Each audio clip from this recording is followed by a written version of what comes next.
Hello friends, இன்றைக்கி நம்ம ஆசைப்பட்டு சமைங்க சேனலில் பார்க்க போகிறது ஜிகர்தண்டா ஐஸ்கிரீம். ரொம்ப டேஸ்டியாக ரொம்ப க்ரீமியாக எப்படி செய்கிறதுன்னு பார்க்கலாம் வாங்க. ஒரு கடாயில் 1/2 கப் சர்க்கரையை நம்ம கேரமல் பண்ணிக்கலாம். இது வந்து ஜிகர்தண்டா ஐஸ்கிரீமுக்கும் ஜிகர்தண்டாவுக்கும் சேர்த்து நான் செய்கிறேன்.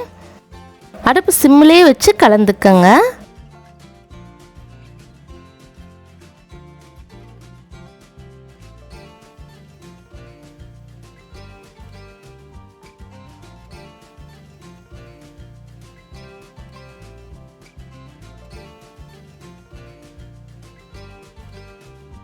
பாருங்கள், இந்த மாதிரி கேரமல் ஆனது. அதில் கொஞ்சமாக தண்ணி சேர்த்து நம்ம கலந்துக்கலாம். பாருங்கள், இந்த மாதிரி கலந்ததும் நம்ம அடுப்பை ஆஃப் பண்ணிடலாம். நம்ம கேரமல் ரெடி ஆயிடுச்சு. இது இருக்கட்டும். இப்போது ஐஸ்கிரீம் செய்கிறதுக்கு நம்ம பால் காய்ச்சிடலாம். நான் இன்றைக்கி 1/2 லிட்டர் பாக்கெட் பால் எடுத்திருக்கேன்.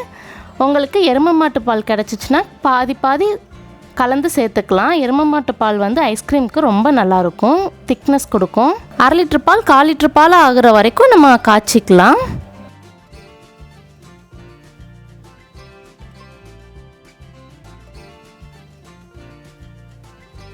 பாருங்கள், இந்த மாதிரி பாதி ஆனதும் நம்ம இப்போ உங்கள் இனிப்புக்கு தகுந்த மாதிரி கண்டென்ஸ்டு மில்க் சேர்த்துக்கோங்க. இல்லைனா சர்க்கரை கூட சேர்த்துக்கலாம், நல்லாயிருக்கும்.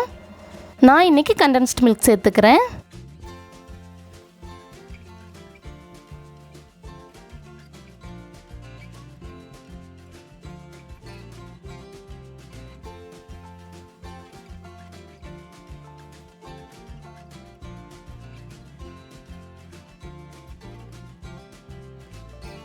கண்டென்ஸ்டு மில்க் கரையிற வரைக்கும் நல்லா கலந்துட்டு நம்ம ரெடி பண்ணி வச்சுருக்க கேரமலை உள்ளே சேர்த்துக்கலாம்.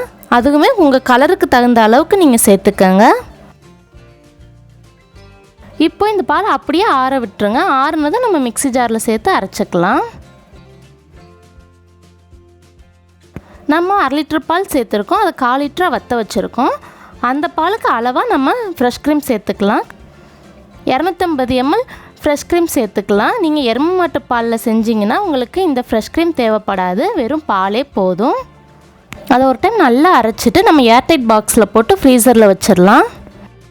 இப்போது இதை நல்லா ஃப்ரீஸ் பண்ணிவிட்டு நம்ம மறுபடியும் அரைக்கிறது இதில் முக்கியமான ஸ்டெப்பு. அப்போ தான் நல்லா க்ரீமியாக கிடைக்கும்.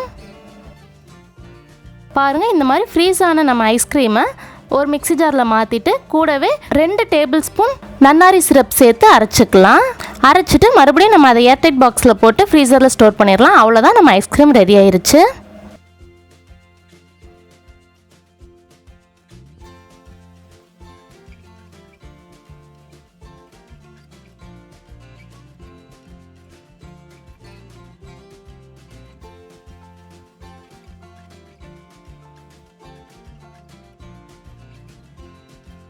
பாருங்கள், நம்ம செஞ்ச ஐஸ்கிரீம் எவ்வளோ க்ரீமியாக எவ்வளோ சூப்பராக ரெடியாக இருக்குன்னு.